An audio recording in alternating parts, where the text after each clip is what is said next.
Obrim el nostre primer cafè de la setmana parlant d'una paraula que tots tenim al cap, que tots som susceptibles de tenir-la en una pròpia persona o en algú del nostre entorn, i que des de fa uns anys, si no vaig errat, 14 anys, hi ha un col·lectiu que tracta precisament de guarir al màxim, dignificar en aquestes persones que pateixen aquesta patologia i, sobretot, donar ajuda a tots aquests entorn pròxim, familiar, entorn pròxim, que té cura d'aquests malalts. Estem parlant de l'Associació Andorrana per la Malaltia de l'Alzheimer i tenim amb nosaltres a la seva presidenta, la Montse Valls. Montse, molt bon dia. Hola, bon dia. Com anem? Anem bé. Ben poquet de presidenta, eh? Sí, porto 3 mesets. 3 mesets. Sí. Agafant el relleu, després d'un període d'interín mig, amb un membre de l'actual Junta, doncs del seu pare, que va ser, a més, el president de la Federació Andorrana d'Associacions de Persones amb Discapacitat i anteriorment també com a màxim responsable de l'Associació Andorrana per la Malaltia de l'Alzheimer. Sí. No ho he dit malament, 14 No, anys, si no vaig errat, d'aquesta associació, oi? Que té, entre d'altres qüestions, com dèiem, i això ho he extret dels seus estatuts, orientar, assessorar, recollir i donar informació als familiars dels malalts d'Alzheimer, patologies afins en qüestions legals, econòmiques, socials, psicològiques, mèdiques, ètiques, i jo diria del dia a dia, perquè suposo que el més difícil és el dia a dia. Sí, és el dia a dia. A més, nosaltres estem bastant encarats el que és els familiars i cuidadors. Nosaltres el que podem assessorar, al final el malalt necessita d'ajuda, és totalment dependent. Nosaltres anem de cara als cuidadors i als malalts, i als familiars. Diem cuidadors perquè no sempre és un familiar el que pot cuidar d'aquesta persona, i aquí a Andorra estem encara una mica enrere en aquest aspecte. No tenim ajudes, els centres no acabem de tenir la professionalització que esperem i no ens separen els malalts per patologies i ho tenim una mica complicat. Ara entrarem en aquestes qüestions, especialment la de la formació, que és una de les vostres objectius o de les prioritats. Estem parlant de gent que quan té aquesta malaltia desenvolupada, una malaltia neurodegenerativa, com hem explicat, a més, no donarem masses detalls perquè en vam parlar fa molt poc, tant amb un neuròleg especialista com amb un psicòleg. Quan la Fundació ACE va venir aquí a fer, amb Crèdit Andorrà, va venir a fer unes jornades, tant una conferència com una mena de test de memòria, no? Sí, ben recordo. Buscant la prevenció, doncs no parlarem massa precisament d'aquesta malaltia, com dèiem, que es manifesta en deteriorament cognitiu, trastorns conductuals, etc. Quan un malalt té l'Alzheimer absolutament desenvolupat, deies tu, és una persona absolutament dependent. Absolutament dependent. De la família, del cuidador, de qui pugui fer-se càrrec d'ell o d'ella. Sí. I, evidentment, cal tenir cura de qui cura, també. Clar. Com hem dit moltíssimes vegades, no? La medicina, de moment amb l'Alzheimer, malauradament, tot i que es van fer molts avenços, especialment en el camp preventiu, doncs és una malaltia que de moment no té cura, no? No. El que sí pot segurament és potser retardar o contenir els efectes, no? Sí, amb els primers símptomes, sí. Com a malaltia, de moment encara és una malaltia incurable, però clar, com dèiem, aquestes malalties, com diu la Fundació Crèdit Andorrà, de gran impacte social, el que tenen és tot un entorn que queda absolutament condicionat. El malalt, òbviament, és el protagonista, però el cuidador també, òbviament, és una persona afectada. És que nosaltres parlem de que els cuidadors gairebé són els màxims afectats. Una persona cuidadora o ha de deixar la seva vida completament, que aquí a Andorra no és viable, perquè has d'estar 24 hores amb el malalt. És una persona totalment dependent. Acaba estant o a un centre o a casa, però cuidat per algú. Aquest algú ha de tenir bastanta força mental perquè és molt complicat. Són episodis que a més van variant, no sempre és el mateix patró, el malalt va canviant i o tens molta força mental o no es pot aguantar.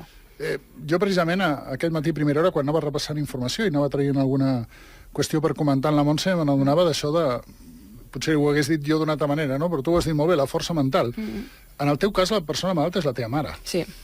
I, és clar, no és el mateix que hi hagi un malalt que sigui, no dic que no sigui un familiar, no? Però que sigui una persona que tingui cura d'algú que està malalt, que quan qui està malalt és la teva mare, que pot arribar al punt que ni et reconegui, que no sàpiga que tu és la seva filla. És molt complicat. La qual cosa és duríssim, absolutament duríssim. A més, jo, per exemple, en el meu cas, que jo estic sola, jo he de treballar i no puc cuidar de la meva mare tal com m'agradaria a mi. M'agradaria estar a casa, m'agradaria estar amb ella, necessitaria una ajuda per tal de jo poder estar amb ella, cuidant la casa, i això Andorra de moment no ho té, ja ho hem demanat al govern, de moment això no és viable pel país, i llavors jo he de treballar, i llavors he hagut d'optar perquè els familiars m'ajudin, perquè jo no puc estar amb ella, i és una cosa que a mi em fa estar malament, perquè no puc estar cuidant de la meva mare, no puc.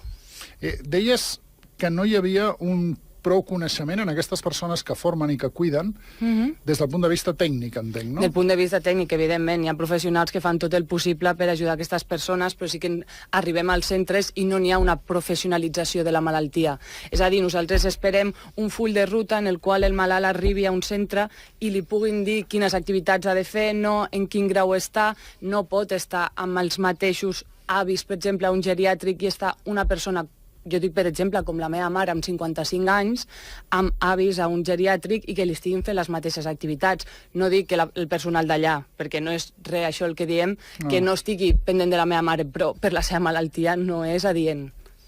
És que, a més, vam saber, com dèiem, amb aquests contactes que vam fer amb diferents professionals que van venir aquí a Andorra a fer aquestes xerrades, com, per exemple, el director de recerca de la Fundació ACE, el doctor Agustín Ruiz, que, evidentment, s'acostuma a associar la malaltia de l'Alzheimer amb una edat avançada, però que hi havia pacients que s'han trobat amb 30 anys que començaven a tenir símptomes, i el cas de la teva mare, que evidentment és una persona jove encara. Sí, això és el meu cas personal. De totes maneres, encara que no sigui una persona jove, no és el mateix un avi que una persona amb Alzheimer, sigui de l'edat que sigui. Hem de tenir persones que puguin fer un seguiment, puguin fer almenys estabilitzar una mica la situació. Sabem que és una malaltia que no té cura, però sí que podem fer activitats per anar potenciant la memòria i segur que n'hi ha coses a fer que ara mateix no estem fent cap en aquest país. Cap. Activitats com aquesta que proposava la Fundació ACE Crèdit Andorrà, de fer testos de memòria, que tenim molt al cap la prevenció sobre moltes coses, però no sobre aquest tema. No, és que és el segle XXI que estem, encara no n'hi ha. I a part, que no només són activitats de memòria, també musicoteràpia, activitats amb gossos també, que és molt interessant, que això ho han fet alguna vegada.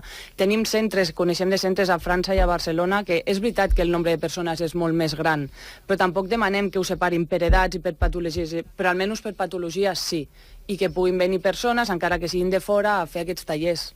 Postgraus com aquest de la Universitat d'Andorra suposo que són la mare dels ous, no? Sí. El que passa és que aquest any no s'ha pogut fer al final perquè no s'ha apuntat prou gent. També és veritat que el preu que ho estan demanant la gent no s'ho pot pagar. O sigui, necessitaríem més subvenció i més ajudes perquè aquestes persones que vulguin professionalitzar-se els donen una ajuda per poder estudiar, perquè era un preu que no és assumible. En el meu cas no ho seria. D'altra banda, amb una informació, amb una entrevista que he llegit ara fa una estona, que et van fer els companys del Diari d'Andorra, vas dir que un tema molt, molt interessant era precisament saber quants malalts hi ha. Per què no ho sabeu? No ho sabem. És més, l'altre dia vam tenir una reunió amb el senyor Marfany i diuen que no és viable fer un cens. Nosaltres necessitem saber un cens, no exacte, però sí que necessitem tenir una orientació per saber a quina gent hem d'ajudar. Nosaltres el que estem fent ara és màxima difusió perquè s'apropin a nosaltres, a la FAT, que vinguin, però nosaltres no sabem el nombre de malalts que n'hi ha a Andorra. Així, com els podem ajudar? No sabem, no podem anar picant porta per porta, aviam quin s'hi surt. Voluntari, no? Ha de ser voluntari, ha de ser les famílies que s'apropin a nosaltres. Nosaltres hem proposat, a govern, aviam si n'hi ha alguna manera en què entre els dos puguem aproximar una mica el nombre de malalts que tenim al país. De moment ens ha dit que no és viable. Per qüestions estadístiques i de comparant-se amb l'entorn, es diu que aproximadament l'1% de la població. Ja estaríem una mica més. De fet, és que ara l'altre dia vam estar a una xerrada que ens han dit que l'any 2050 serem un 30% de la població. Jo crec que és moment de començar a posar-nos les piles perquè pel 2050 no falta tant. Això és un país petit, però igual que creix la resta de població mundial, doncs aquí també. I de moment... És que l'augment de l'esperança de vida comporta moltes qüestions positives, però d'altres, evidentment, no tant. Perquè, evidentment, no és un tema exclusiu, com dèiem, de la gent gran, certes patologies com l'Alzheimer, però sí que casuísticament hi ha molts més malalts, precisament, que per l'evolució, precisament, d'aquesta malaltia que estan en aquesta franja de gent gran. Sí, estem així. De totes maneres, ja et dic que últimament estem trobant més casos que són més joves i això està començant a ser preocupant. I a més, com no n'hi ha solució possible, doncs simplement demanem prevenció, demanem que la gent vagi voluntàriament a fer-se proves, encara que tinguin o no tinguin la malaltia, i que puguin ajudar, aviam si amb estudis puguin ajudar a trobar el per què surt i que sigui possibilitat de frenar. De moment, no tenim res de tot això. En aquests estatuts, com dèiem, que he repassat aquest matí, que he tret una còpia de l'acte, no? Que el teniu precisament en la pestanya dins el web de la Federació, Doncs, entre altres qüestions, es diu que, a banda d'aquesta orientació, assessorament, etc., que dèiem, i de promoure la formació dirigida a usuaris familiars, voluntaris i professionals, es parla d'altres aspectes com a objectius d'aquesta associació, que serien facilitar suport psicològic als familiars cuidadors, prestar assistència domiciliària al malalt, potenciar la creació d'infraestructures, etc., organitzar i fomentar activitats de tipus cultural, etc., subministrar material tècnic, crear un servei de voluntariat, no?, pel malalt, la generació també d'oferta de tècniques i teràpies de manteniment, estimular la investigació, etc. No? Sí. Nosaltres... Tenim un catàleg d'intencions enorme, el que calen també són recursos, suposo. Sí, començarem de poquet a poquet. De moment estem amb la difusió, estem intentant, ja de cara a l'any que ve, tenim un parell de projectes bastant potents. Sobretot volem que la gent, els cuidadors i els malalts d'aquí del país vinguin, nosaltres els hi proporcionarem tallers, els hi proporcionarem xerrades, els hi proporcionarem taules rodones perquè ells també puguin expressar-se. Ja no només conferències que vas allà i escoltes, sinó que els cuidadors també puguin expressar-se de com es senten. Nosaltres no som psicòlegs, evidentment, però sí que la gent que estem a la Junta, la majoria tenim persones amb Alzheimer i tenim l'experiència, igual que segurament tindran ells, i sempre parlar va bé. També després tallers, estem buscant també per fer ioga, que vinguin, que es relaxin i que tinguin aquest moment de desconnexió, perquè una persona que és cuidadora no té desconnexió en cap moment del dia, és important dir això. Cap moment del dia, és que és 24 hores sobre 24 hores. Llavors, un moment que pugui venir amb nosaltres i pugui desconnectar una estona és la nostra intenció. I nosaltres partirem d'aquí. Després els objectius són grans, però de moment partim d'aquí. Com en tantes associacions, Montse, el fet de saber-se que no estàs sol, no? Que hi ha gent que pots compartir el teu... És que ni que sigui, a vegades per fer un crit de desfogament, no? Necessita. Crit metafòric, no té per què ser un crit directe, ja m'enteneu, no? És molt important. I això ho hem vist en molts altres tipus de col·lectius molt específics que hi ha en aquest país, no? Sí, és que necessiten un moment de parar, és que no tenen un moment que diguis el malalt ara el podem deixar una estona sol, puc anar, puc fer les meves coses, perden pràcticament la seva vida per cuidar la de l'altre. Llavors necessiten algú que els escolti o poder expressar-se o fer algun taller de meditació o fer alguna cosa. És que no es pot fer molta cosa més. No es pot fer...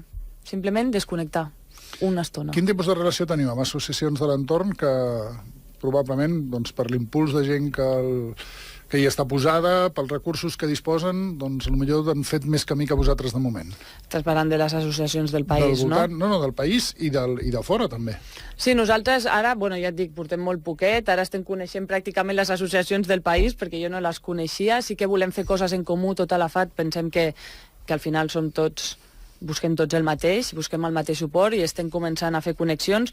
Vam conèixer també a la Fundació Pasqual Maragall, va ser un moment, però sí que és veritat que la filla de Maragall em va dir que podia anar a Barcelona, podíem anar a mirar, perquè ells estan molt més avançats, evidentment, i anar a mirar la seva associació, i de cara a aquest any també m'agradaria fer-li una visita, aviam si podem fer alguna coseta en comú. Problemàtiques similars i potser el camí que han empleat en aquestes associacions, com deia, que tenen més recursos al darrere, probablement poden ser un bon exemple, però no es pot tirar, no? Sí, ens agradaria. És que de veritat pensem que Andorra té un ventall de possibilitats, que encara estem molt parats. Entenc que l'Alzheimer és una malaltia que està molt divulgada, o sigui, la gent sí que ho coneix, no parles d'Alzheimer i la gent no sap què és, però sí que és veritat que de cara a posar-ho a pràctica ens trobem que hem anat a demanar 3 coses puntuals i de ninguna hem trobat solució.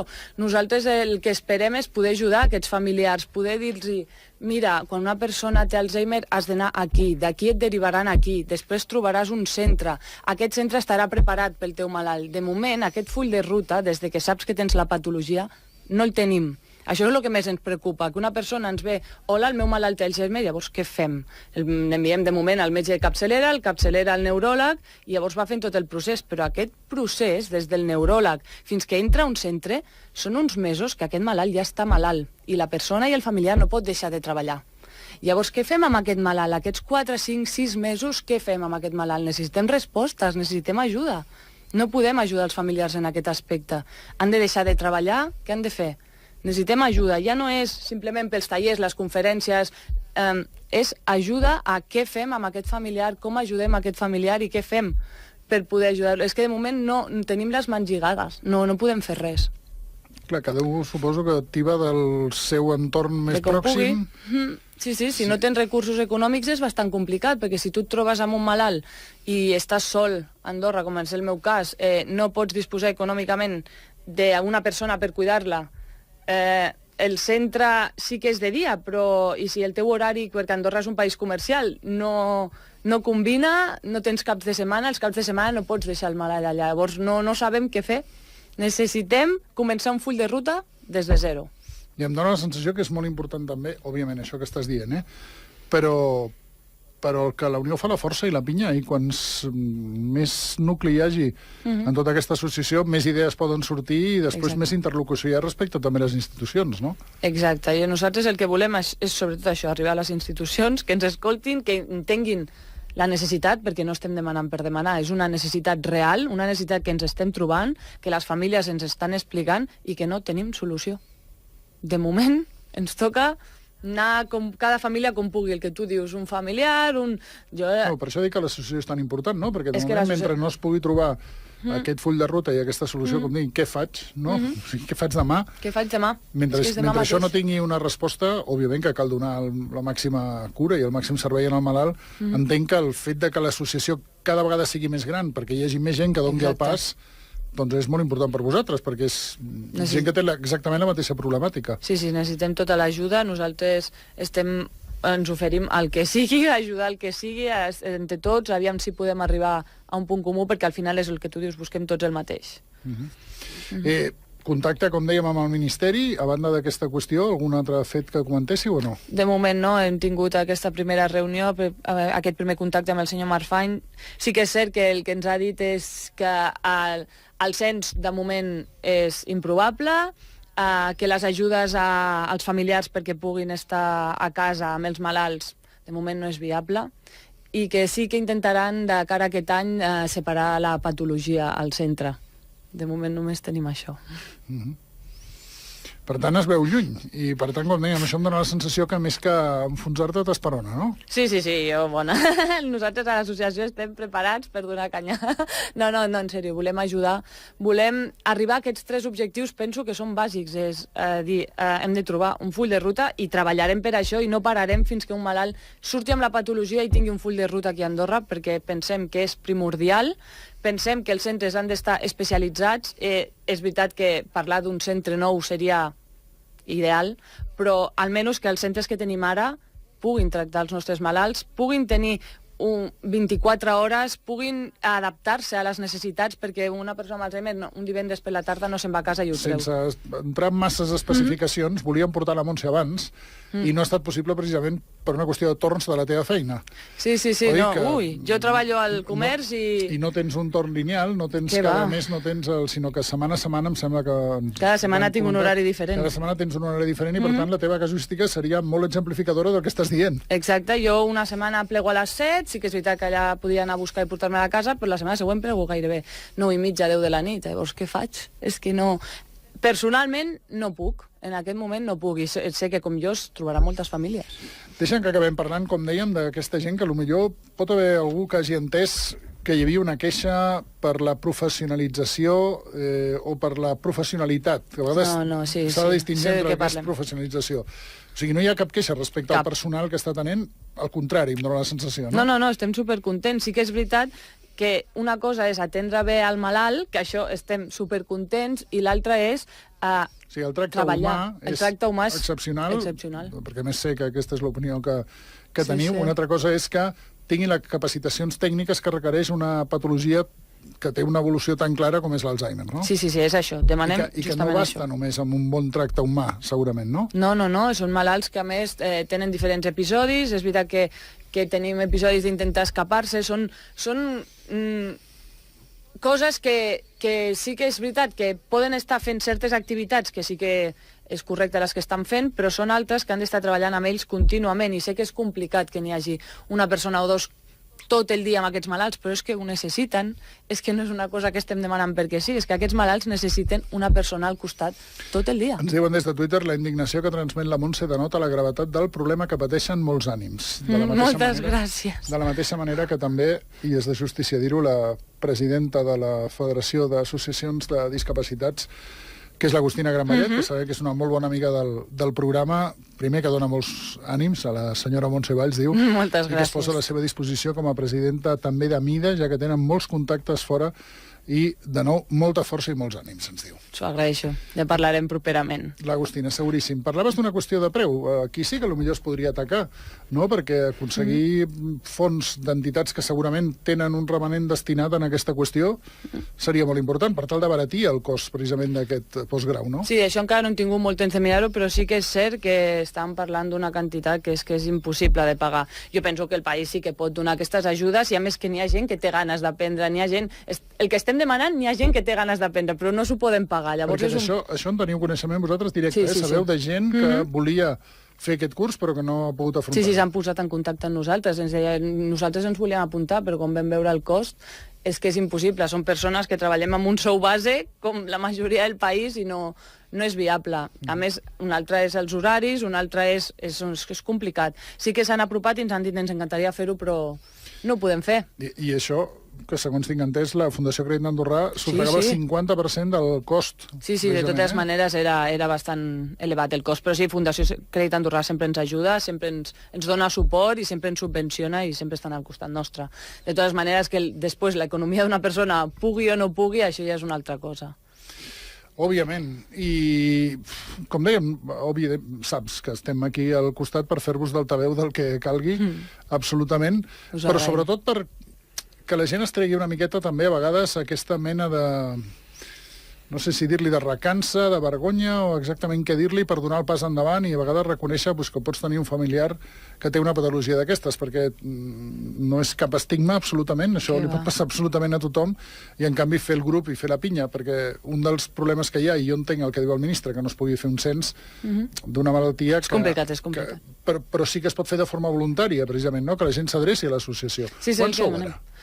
Quantes persones som? És que se'ns han apropat molt pocs. Ja et dic, jo porto poc temps, vam estar parlant amb el gerent de la FAT, ens va dir un nombre de persones, però no era real. Estic segura que no té res a veure.